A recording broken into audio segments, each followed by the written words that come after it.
అందరికీ శనార్థులు నేను మీ Srivalli lotus agro farming సమర్పించు బరాబర్ ముచ్చట్లకు స్వాగతం.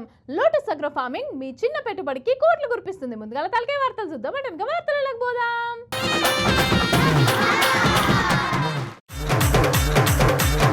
ఆడోళ్ళ మీద పోలీసులు జులుం, భూమి కోసం జరిగిన పోరాటం, ముఖ్యమంత్రి టైం ఇత్తలేడు, గుమ్మడి నర్సయ్యకు అవమానం, గరానా మోసం చేసిర్రు పెద్ద స్కామ్, కలెక్టర్ పనితీరు బాలే చూపిస్తాడు సుక్కలే, ఊరంతా ఆగమాగం ఇదేనట దీనికి కారణం.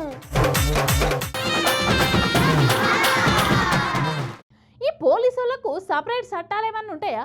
అరే ఇలా ప్రతాపం అంతా తీసుకొచ్చి పేద ప్రజల మీదనే చూపిస్తున్నారు కదా. ఆడోళ్ళు లేదు మొగోళ్ళు లేదు. అయ్యా పోలీసు వాళ్ళు ముఖ్యమంత్రి సారు చెప్పింది నేరస్తులతో దోస్తాన్ చేయకుర్రని. ఇగో గింతగానం గరమైతానో శ్రీవల్లి ఏమైంది ముచ్చట అని అంటారా ఈ నూర్రి మీరే.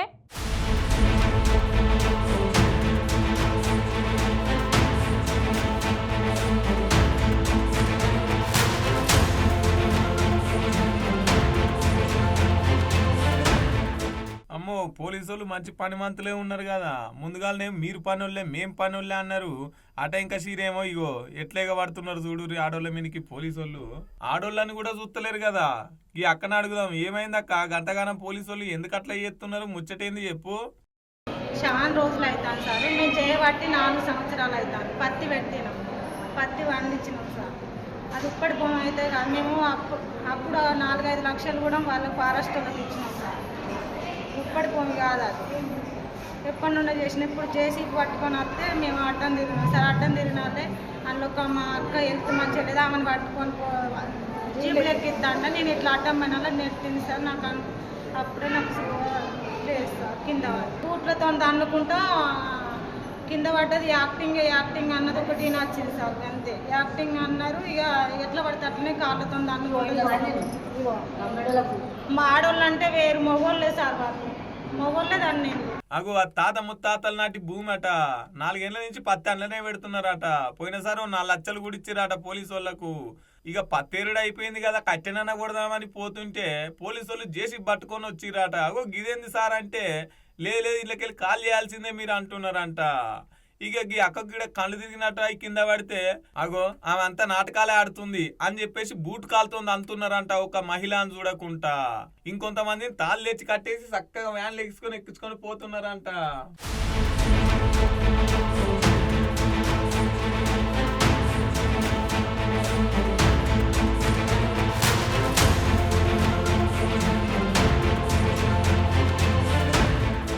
అగో గింతగానం ఏంది దౌర్జన్యానికి పోలీసు వాళ్ళది. ఒకవేళ నిజంగానే వాళ్ళు ఏమైనా తప్పు చేసి ఉంటే ఏమైనా చట్ట ప్రకారంగా పోవాలి గాని గిట్లా అక్రమంగా ఆడోళ్ళని చూడకుండా గీ పోలీసు వాళ్ళు బూట్ కాళ్ళతో తన్నుడేందో. ముఖ్యమంత్రి సార్ చెప్పింది నేరస్తులతో కఠినంగా ఉండుమని, పబ్లిక్ తోని కూడా కఠినంగానే ఉంటున్నారుగా ఈ పోలీసు వాళ్ళు. జర్ర పేదోళ్ళు అయితే చాలు ఇక పోలీసు వాళ్ళు పతాపం అంతా ఎక్కడెక్కడి కోపం అంతా ఇలా మీదే చూపిస్తారు. కొట్టుకొని పత్తి పెట్టుకున్నాం, కష్టపడతాను. ఎప్పుడు వచ్చి మా మంచాల మీదనే కావాలి వాళ్ళు. మమ్మల్ని మాతోటి తిరుడు, మాతోటి మీకు ఏం కాదమ్మా అనుడు, మేము మీ తీర కైకిలు వచ్చిందనుడు. మేము పత్తి ఎరుకున్నారు సార్ ఉన్నారు. ఇప్పుడు కథం పత్తి అమ్ముకున్నాము, పత్తి కట్టే కొడతామని మేము అనుకుంటాను. రేపటిలోని కథం జెర్సీపులు తెచ్చి కొడతామని 4 జెర్సీపులు వస్తాను అనడం వల్ల మేము ఊరంతా పోయినాం సార్. ఊరంతా పోయి అడ్డం తిరుగుతుంటే మీకు ఎక్కడిది మీరు నడువుర్రి అని తొక్కిసలాట చేస్తాను సార్. తాళ్ళు తెచ్చారు సార్, మనిషికి ఒక తాడు ఉన్నది వాళ్ళ దగ్గర. పట్టుకొని వచ్చి ఎక్కి లాగించి జీబులు వేసుకొని మాకు గనవాడకుండా తీసుకుపోయారు సార్. ఇదే కోపం నేరస్తులను పట్టుకునే దగ్గర చూపిస్తే బాగుండు కదా. 100 కోట్ల స్కాములు చేసిన వాళ్ళను, చెరువులను, కుంటలను, పార్కులను, ఈ జాగాలను కబ్జాలు పెట్టిన వాళ్ళను గీతీర్లనే గీ పోలీసు వాళ్ళు అలా దగ్గర పతాపం చూపించగలుగుతారా? అంటే పేదోళ్ళనా దిక్కులేని వాళ్ళనా?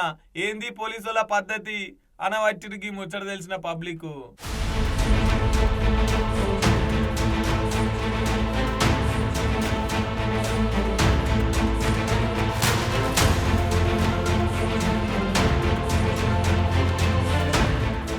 రాజకీయ నాయకులు అంటే కార్లు, గన్మెన్లు, సెక్యూరిటీలు, ఆడంబరాలు గిట్లా మస్తు ఉంటాయి. కానీ గవేవి లేని రాజకీయ నాయకుల్ని మీరు ఏమన్నా చూసిర్రా?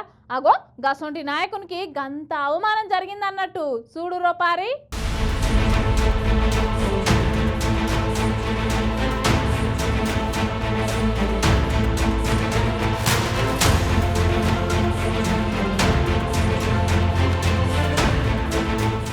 నాయకులు వేరు రాజకీయ నాయకులు వేరని గీ సార్ను చూసినాకనే అర్థమైంది నాకైతే.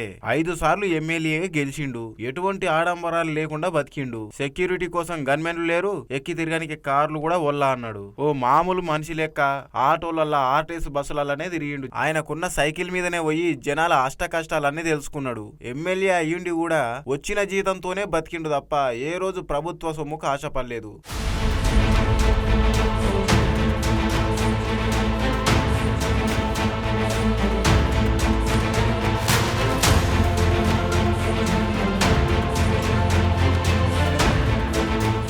అసలు రాజకీయాలలో ఈయన పేరు తెలియనోలే లేరు. అసలు నేను ఎవరి గురించి చెప్తున్నానో అర్థమైంది కదా.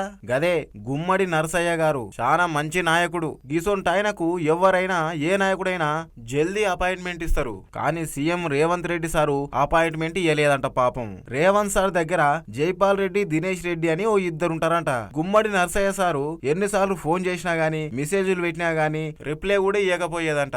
సెక్రటరియేట్ కు పోయి కలుద్దామంటే ఆడనేమో బందోబస్తున్నది. ఏదైతే ఏముంది, మన ప్రయత్నం మనం చేద్దామని సెక్రటరియేట్ దగ్గర ఎండలా నిలబడితే ఆడున్న కొంతమంది అధికారులు సీఎం సార్ కు ఇన్ఫర్మేషన్ ఇచ్చిరంట.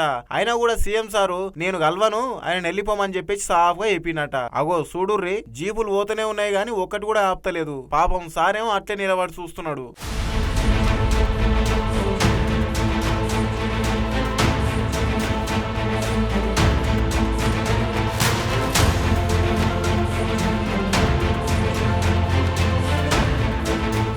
ఇక ఈ లెక్కన గుమ్మడి నరసయ్య సార్ మాట్లాడుకుంటా ఈ ముఖ్యమంత్రి ఎవరి కోసం పనిచేస్తుండ, అసలు నా సొంటోళ్ళు కలిస్తేనే కదా ప్రజల సమస్యలు ఏందనేది తెలుస్తది అని అనబట్టే. ఒకసారి మీరు కూడా ఇనుర్రి. అక్కడ జైపాల్ రెడ్డి అని అతను ఉంటాడు, ఇంకెవరో దినేష్ రెడ్డో ఏదో ఆయన పేరు గుర్తులేదు.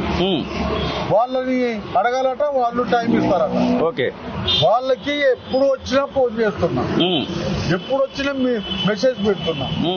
నేను మెసేజ్ పెట్టి టైం అడిగితే దానికి సమాధానమే ఉండదు. ఓకే, అయినా వాళ్ళు టైం ఇచ్చినా ఇవ్వకుండా పోయి ఇద్దరు చేద్దామంటే గేటు కాడికి పోతే గేటు కాడ బందోబస్తు. ఆ బందోబస్తులో ఉన్నటువంటి అధికారులు, పోలీసు అధికారులు, సిబ్బంది వీళ్ళు ఫోన్ చేస్తారు.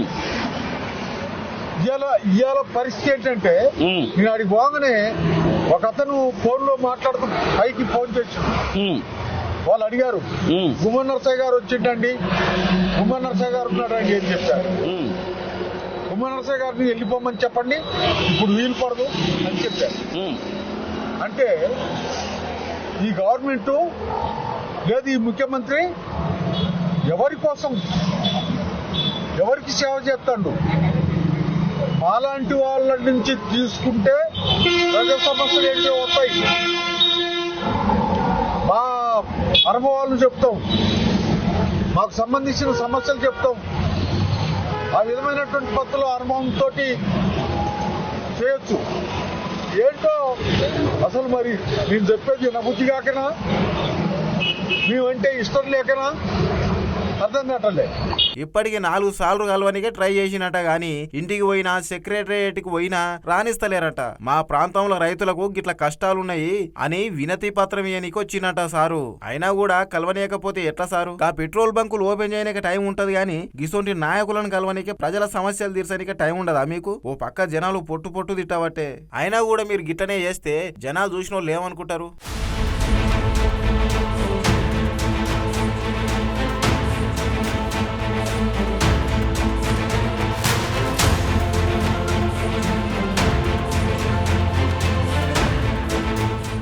సిరిసిల్ల కలెక్టర్ సారు పని మంచిగున్నది కదా.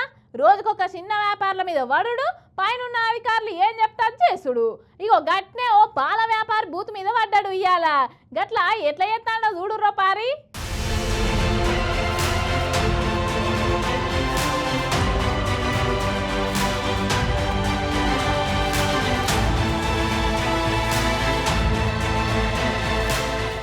ఎవరైతే మాకేమున్నది, సీఎం అయినా, పీఎం అయినా, కలెక్టర్ అయినా, ఎవరైనా సరే జనాలకు జీతగాళ్లే.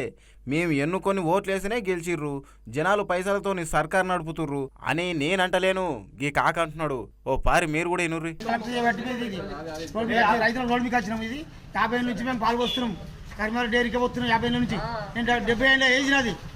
నేను 50 ఏళ్ళ పాలు కాబట్టి కరిమాల డైరీ ఆ ఏజ్ వాళ్ళు ఇవ్వలేరు సార్. ఎవరు లేరు రేజోలు ఇంటి ఏజ్లో నేనే పెద్ద ఇంటి పాల్గొస్తున్నాం ఇన్సూరెన్స్ పడుతుంది పని చేస్తుంది మాకు పింఛన్ వస్తుంది ఇన్ని ఏళ్ళ కొన్ని లేదు ఇవాళ పర్మిషన్ అడుగుతురా గ్రహణ కాడ ఇంటి రోజుల కళ్ళు మూసుకురా ప్రభుత్వం ఏ ప్రభుత్వం కళ్ళు మూసుకుంది ఇవాళ ఇంటి రోజులు ఇవాళ వచ్చింది టీఆర్ఎస్ ఇవాళ కాంగ్రెస్ ప్రభుత్వం ఇంతకుముందు కాంగ్రెస్ ప్రభుత్వం లేదా కదా కలెక్టర్ ఇవ్వాలి ఈ కలెక్టర్ ఇంకో కలెక్టర్ కాదు వాడు జీతాడే కలెక్టర్ వాడు జీతాడు వాడు జీతాడే ముఖ్యమంత్రి కూడా జీతాడే వాడు పోతే 5 ఏళ్ళు దిగిపోతాడు ముఖ్యమంత్రి రైతులు చేస్తారు మన పబ్లిక్ రైతులు చేస్తాడు అయితే గిదేడ జరిగిందంటే సిరిసిల్ల జిల్లా ఎల్లారెడ్డిపేట మండలం గంభీరావుపేట గాడ ఒక పాల కేంద్రం సీజ్ చేసిరంట. గది ఎవరిదంటే గీ కాకదే. కాక ఏం చెప్పిండో విన్నారు కదా. అయితే గీ కాకకు 75 ఏళ్ళుంటాయంట. 50 ఏళ్ల సంది వ్యాపారం చేస్తున్నట్ట గీ పాల వ్యాపారం. నా ముంగల ఎన్నో ప్రభుత్వాలు వచ్చినాయి పోయినాయి, ఎవడు నాకు గిట్ల చెప్పలే, గిట్ల అన్యాయం చేయలే, నా పాల బూతుని టచ్ కూడా చేయలే, ఇవాళ నా బూతుని సీజ్ చేయనికే మీరెవరు అని అరుచుకుంటున్నాడు కాక. ఇంతకు ముందు కూడా కాంగ్రెస్ ప్రభుత్వం ఉన్నది, గప్పుడు లేంది గిప్పుడేంది కొత్తగా అనబట్టే. ఎంతమంది నాయకులు వచ్చినా గానీ అందరూ జనాలకు జీతగాళ్ళే అనబట్టే. ఎన్టీ రామారావు కాలం నుంచి పని చేసుకుంటున్న గీడ ఇప్పుడు కలెక్టర్ వచ్చి పై అధికారులు అండ చూసుకొని నా డబ్బా బంద్ చేస్తారా, ఇన్ని రోజులు కళ్ళు మూసుకొని బతికి రా ఎట్లా అనబట్టే. ప్రభుత్వం ఉండేది ఇందిరాగాంధీ రామరావు నుంచి పోతున్నాం పాలు ఎన్ని ప్రభుత్వాలు మారినాయి. ఇవాళ రేవంత్ రెడ్డి వచ్చి ఇలా పాలు సిలేపుతుంది కలెక్టర్తో.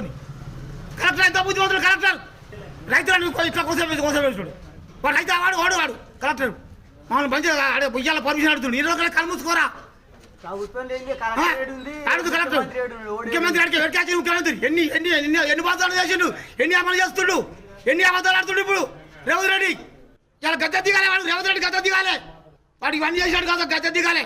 అసలు ముఖ్యమంత్రి అనేవి ఏవి చేస్తలేడు, అన్ని అబద్ధాలే, ఏం చేస్తలేడు జనాలకు అని అరుచుకోవట్టే గీ కాక. సీఎం రేవంత్ రెడ్డి అయితే గద్దె దిగాలని గట్టేనే అంటున్నాడు. అర్రే పొద్దుగాల రైతన్నలందరూ పాల క్యాన్లు పట్టుకొని అట్లే వెయిట్ చేస్తున్నారు చూడుర్రి పాపం. ఇప్పుడు పాల బూత్ సీజ్ చేసిండు, మరి ఆ పాలన్నీ ఏడబోయాలని వాళ్ళకి అర్థమైతలేదు పాపం. తిక్కలేస్తే సీఎం రేవంత్ సార్ ఇంటికి పోయిన పోస్తారో మరి ఎట్లనో. అయినా సీఎం రేవంత్ సారు గీ చిన్న వ్యాపారుల మీద పడ్డాడేంది. మీ కాంగ్రెస్ నాయకులు మస్తు మంది భూ కబ్జాలు చేస్తుర్రని ఎంతో మంది అంటుర్రు ప్రజలు. గాలను పట్టించుకోకుండా గీ చిన్నకారు రైతుల మీద పడితే వాళ్ళు ఎట్లా బతకాలి సారు. అసలు గీ సిరిసిల్ల కలెక్టర్ సార్ కు ఏం పని పాట లేనట్టుంది. మొత్తం గీ చిన్న వ్యాపారుల మీద పడుతున్నాడు. జర వాళ్ళ బతుకోవాలని బతకనీరి సారు.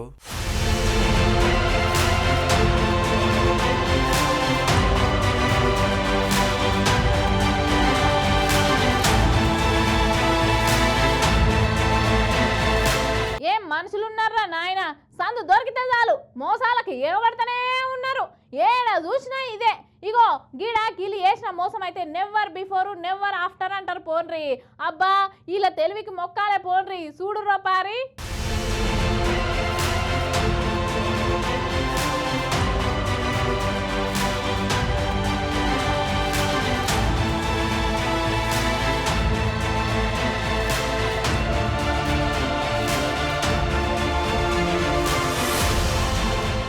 ఇప్పటికే పెట్రోల్ రేట్లు డీజిల్ రేట్లు ఆకాశాన్ని దాకుతుంటే అందులో ఈ మోసాలు ఒకటి. యోగి అనంతపురం సోములదొడ్డి అనే ఊళ్ళే విజయలక్ష్మి పెట్రోల్ బంక్ ఉంది కదా ఇండియన్ ఆయిల్ది. ఆగో గాళ్ళ గురించి ఇప్పుడు మనం ముచ్చట చెప్పుకునేది. మహా తెలివి కల్లోళ్ళు ఉన్నారుగా మందిని ముస్తందుకు. నెంబర్ ఏమో 10 లీటర్లు పడ్డట్టు చూపిస్తుంటే కానీ ట్యాంకులకు వచ్చేది మాత్రం 9 లీటర్లేనట. అగో గాడనే ఉంది మరి కిట్టుకు. ఈరోజు మాకు ఈ ఫ్యూయల్ స్టేషన్స్లో మదర్ బోర్డ్స్ పల్సర్లో ఉన్న చిప్స్ దాన్ని ట్యాంపర్ చేసి మాల్ ప్రాక్టీస్ చేసి కస్టమర్స్ని మోసం చేస్తున్నారని ఒక స్పెసిఫిక్ ఇన్ఫర్మేషన్ హైదరాబాద్ నుంచి మాకు వస్తాయండి. ఈరోజు ఈ సోముదడ్లో ఉన్న Vijayalakshmi auto care fuel station IOC dealer అండి. ఇక్కడికి వచ్చి మేము చెక్ చేస్తే ఒక ఫ్యూయల్ స్టేషన్లో డిస్ప్లే మదర్ బోర్డు ట్యాంపర్ చేయడం గమనించామండి. అయితే దీంట్లో సర్ప్రైజ్ ఏమంటే ప్రతి సంవత్సరం లీగల్ మెట్రాలజీ వాళ్ళు ఈ పెట్రోల్ పంపుల్ని ఇన్స్పెక్ట్ చేసి సీల్ చేస్తారండి. అయితే ఏదైతే బోర్డు మేము గమనించామో ట్యాంపర్ అయింది అని, అది దానికి సీల్ ఇంటాక్ట్ ఉంది. అంటే పోయిన సంవత్సరం ఏదైతే వేశారో లీగల్ మెట్రాలజీ వాళ్ళు ఇంటాక్ట్ ఉంది. అయినా కూడా ఆ సీల్ ఇంటాక్ట్ ఉన్నా కూడా ఈ మదర్ బోర్డు ట్యాంపర్ చేసి దీంట్లో చిప్ పెట్టారండి. నెంబర్లు ఎక్కువ పడేందుకు కస్టమర్లను బురిడి కొట్టేందుకు మదర్ బోర్డులో ఉన్న పల్సర్లో ఒక చిన్న చిప్పు పెట్టి ట్యాంపరింగ్ చేస్తున్నారట. వామ్మో వీళ్ళ మోసాలు పాడుగాను. మొత్తం మీద అయితే ఇది అధికారులకు దొరికింది. ఎవరో ఇన్ఫర్మేషన్ ఇస్తే పక్కా వచ్చిర్రు, ఇప్పిర్రు, బయటికి తీసిర్రు. ఇగో సారు ఎన్నేళ్ల నుంచి ఎంత సంపాదించిర్రు, ఎట్లా అక్రమాలు చేసిర్రో చెప్పుకొస్తాడు ఇనుర్రి. పెట్టేసి దీన్ని వీడు ఎట్లా ఆపరేట్ చేస్తున్నాడంటే ఏదైతే స్విచ్ బోర్డు ఉంటుందో దీనికి ఆ స్విచ్ కనెక్షన్ పెట్టుకున్నాడండి. వాడు లారీ వచ్చింది, వాడికి ఫ్యూయల్ వేయాలంటే వాడు ఆ స్విచ్ ఆన్ చేసి ఫ్యూయల్ వేస్తే ప్రతి 5 లీటర్లకు 1 లీటర్, హాఫ్ లీటర్ అండి, ప్రతి 10 లీటర్లకు 1 లీటరు అట్లా అవుతుంది. ఈ సంవత్సరంలో వాడు ఇంతవరకు ఏదైతే ట్యాంపర్ చేశాడో డిస్పెన్స్ దీని నుంచి 28,791 లీటర్లు, 28,07,981 లీటర్స్ వాడు వేశాడు. మనము 10 లీటర్లకు 1 లీటర్ ప్రకారం వేసుకుంటే అక్రమంగా వాడు ఎన్ని లీటర్లు వాడు దోచేశాడు అంటే ప్రజల నుంచి 2,80,798 అండి. దాన్ని మనము మనీలో కౌంట్ చేస్తే 1 లీటర్ 99 రూపాయలు వేసుకున్నా కూడా 2,77,99,800 రూపాయలు అక్రమంగా ఇప్పటి వరకు సంపాదించాయండి. ఇగో ఏడాదికి 28,791 లీటర్ల పెట్రోల్ అమ్మిర్రట. లీటర్కు 99 రూపాయలు వేసుకున్నా గానీ ఆమ్దాని 2,77,99,800 రూపాయల ఆమ్దాని. ఇగో మనకు లీటర్ల బుతకంత తక్కువ వచ్చిందేమో అనుకుంటాం గానీ ఇగో దీని వెనకాల గింత పెద్ద కథ ఉంది అన్నట్టు. ఇది ఎవరు చేసిరో ఏం చెల్లొచ్చిందో మొత్తం లెక్క తీస్తారట గానీ ఇది ఎవరో మంచి పనిమంతుల ఉపాయమేనట. నేను ప్రజలకు ఒకటే చెప్తున్నాను, ఇది ఎట్లా కనుక్కోవాలని. నేకడైతే కనుక్కోవడం చాలా కష్టం అండి. డెఫినెట్గా ఎవడైతే ఆ బాయ్ ఉంటాడో, ఫిల్లింగ్ బాయ్, వాడు ఏం చేస్తాడంటే ఈ పంపు దగ్గరికే పిలుస్తాడండి, ట్యాంపర్ అయిన పంపు దగ్గరికే పిలుస్తాడు రండి అని. అక్కడికి వెళ్ళకూడదు, మన పక్క పంపులో వేయించుకోవాలండి. అనుమానం వస్తే అధికారులు కంప్లైంట్ చేయడమే అండి. ఇంత మంచి మనం ఏం చేయలేము. అయితే ఈ రోజు నుంచి లీగల్ మెట్రాలజీ వాళ్ళు మేము ప్రతి ఒక్క ఫ్యూయల్ స్టేషన్లో సర్ప్రైజ్ విజిట్ చేసి ఇలాంటివి ఏమన్నా ఉంటే కూడా రేపటి నుంచి దాడులు చేస్తామండి. Thank you sir. 4 దానికి చిప్ మరి వచ్చాడా? ఒక్కటే అండి, ప్రతి స్టేషన్లో ఒకటే పెట్టింటారు, అదే ఆపరేట్ చేస్తాడు వాడు, ఎక్కువ దాని నుంచి ఆపరేట్ చేస్తాడు. ఈ చిప్ ఎక్కడ దొరుకుతుంది సార్? ఈ చిప్ సంబంధించి ఎక్కడ దొరుకుతుంది? దొరకేది కదండి, ఇది హైదరాబాద్లో ఒక ముఠా ఉన్నట్లుంది, అది ఎంక్వైరీ చేయాలా, ఇన్వెస్టిగేషన్ చేయాలా. వాళ్ళని పిలిపించుకొని వేశారు. మాకున్న సమాచారము ఏదైతే ఈ ట్యాంపర్ చేసి చిప్ పెట్టాడో 1,50,000 ఛార్జ్ చేస్తారంటండి. 1,50,000 ఒక్కో దానికి. ఇది హైలీ టెక్నికల్ పీపులే చేయగలుగుతారండి, అందరు చేయలేరు. రేపటి నుంచి దీనిపైన కంటిన్యూగా దాడులు అయితే కొనసాగిస్తామండి. ఇగో గిడ చూపిస్తున్నాం కదా చిప్పు, ఇగో గిదినికే దగ్గర 1,50,000 దాకుంటది అట ఈ ముత్తమంత దానికే. ఇక గిదింతోనే పంతనం అంతా నడుతుంటది. ముచ్చట బయట పడేసరికి అమ్మ అనిపిస్తుంది గాని ఇంకా మనకు తెలియకుండా ఎన్ని బ్యాంకులలో ఇంకెన్నెన్ని ఉన్నాయో. ఓ దిక్కు సర్కారోళ్ళు రేట్ల మీద రేట్లు పెంచి పీరని చేస్తుంటే ఇంకో దిక్కు వీళ్ళ బాధుడు. అబ్బా ఇవాళ రేపు మనిషి నీడని కూడా నమ్మే అవసరం లేదు పోన్రీ.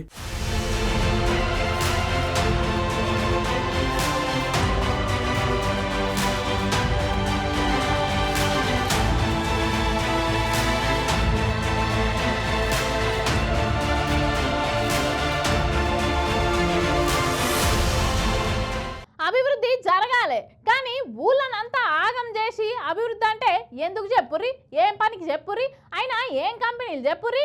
ఊరినంతా ఆగం చేస్తా అంటే అరే ఉండాలనా, ఊరు వదిలిపెట్టి పోవాలనా? ఈ ఊరోళ్ళ ఇబ్బందులు అయితే మామూలుగా లేవు పోన్రి. చూడుర్రో పారి.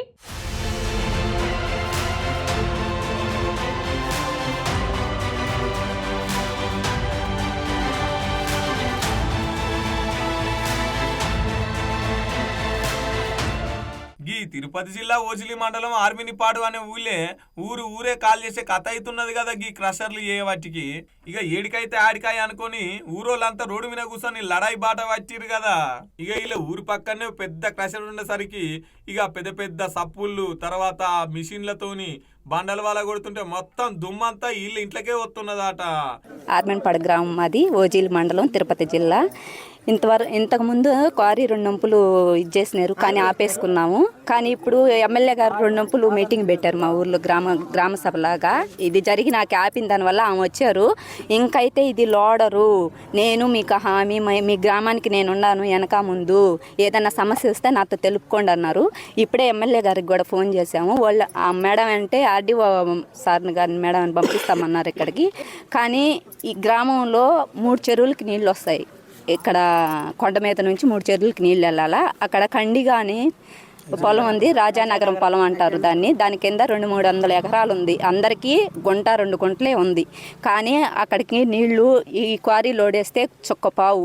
కానీ దాని మీదే ఈ ఊరంతా జీవనోపాధి ఆధారపడి ఉంది. అక్కడే వరి పెట్టుకుంటారు. ఇంకా తోటల్లో కూడా అందరికీ పెద్ద రైతులైతే ఇక్కడ ఎవరు లేరు, చిన్నకారు రైతులేను అందరూ ఉండేది.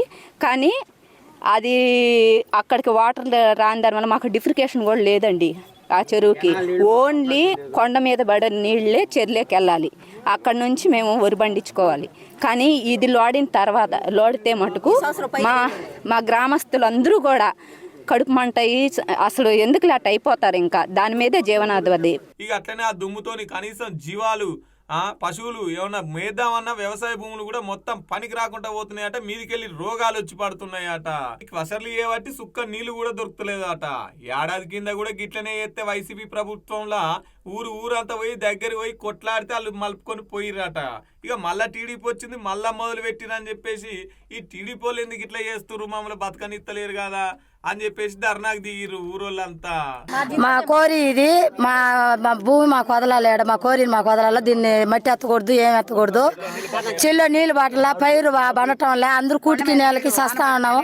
గుడ్డు పిల్లలు అన్ని ఇబ్బంది పడతా ఉన్నాయి. మాకు వదిలిలా ఇది కానీ పోతే మేము బతకలేమేడా, చాలా చేస్తాం కానీ మేమైతే వదులుకోము దీన్ని. మాకు ఇదే వదలాలా, మాకు ఇది కావాలా. దీనికి ఎవరు ఉన్నారా సపోర్ట్కి, ఎవరు వాళ్ళు రావాలి ముందు. దీన్ని ఎవరు ఉన్నారు సపోర్ట్కి వాళ్ళు రావాలా. మేమైతే ఎవరికి సంతకాలు పెట్టలా, ఏమి చేయలే. వాళ్ళు ఏంటో మేము పెట్టినా అన్నారు. వాళ్ళు ఎవరు నలుగురు పేర్లు మాకు ఎటు చెప్పమానండి. మా గ్రామం ఎవరు ఉన్నారో వాళ్ళని రమ్మానండి. మాకు అది ఎవరు రాజకీయం వాళ్ళు కానీ ఎవరు పట్టించుకోవటంలే. మాకు కావాలి ఇది. చామెన్ లేటంలే, పోలీసు వాళ్ళు మమ్మల్ని ఆడకు బానేటంలే, పోలీసు వాళ్ళు కూడా బానేట్లే మమ్మల్ని. ఏమి ఎరటంలో మేము ఎందుకు కూర్చొని ఉండాలేడా. ఎమ్మెల్యే రావాలా, గవర్నమెంట్ రావాలా, మొత్తం అందరూ రావాలి ఆడికి. లోకేష్ రావాలా, పవన్ కళ్యాణ్ రావాలా, చంద్రబాబు నాయుడు రావాలా, ఎమ్మెల్యే రావాలా, అందరూ ఇక్కడికి రావాలి. ఎవరో గవర్నమెంట్ సపోర్ట్ ఇచ్చిండేది, ఆ గవర్నమెంట్ వేయాలి కదా. పర్మిషన్ ఇచ్చున్నారు, ఎవరు ఇచ్చున్నారు పర్మిషన్? గవర్నమెంట్ రావాలి. వాళ్ళు అందరూ వాళ్ళు వచ్చేదా మేమైతే కదలము, ఏడే ఉంటాం. ఇక ఉంటే క్రషర్ అన్న ఉండాలి, లేకపోతే ఊళ్ళో మేమన్నా ఉండాలి అనే కాడికి వచ్చిర్రు అనుకో రాదుర్రి. ఇక పోలీసు వాళ్ళు అయితే చిన్నగా ఇళ్ళను ఓదార్సే పని మీద ఉన్నారు అనుకోర్రి. అరే అవు క్రషర్ ఉండని గాని అట్లా సప్పులు రాకుండా, అట్లా పొగ రాకుండా, వీళ్ళకి ఇబ్బంది పెట్టకుండా అరే తగిన జాగ్రత్తలు తీసుకోవాలి. లేకపోతే ఊరవతల పెట్టుకోవాలి. కానీ ఇట్లా పచ్చని పొంట పొలాలల్లా ఇలా ఊరును గింతాగం చేసుడు ఎక్కడ తీసేపుర్రి. అధికారులకు ఎన్నిసార్లు చెప్పినా కూడా చూసి చూడనట్టే పోతున్నారంట. ఇక మాకు న్యాయం కావాలని మనోళ్ళ మాట. ఇక చూడాలి మరి ఇలా పోరాటం ఎంతవరకు ఫలిస్తుందో.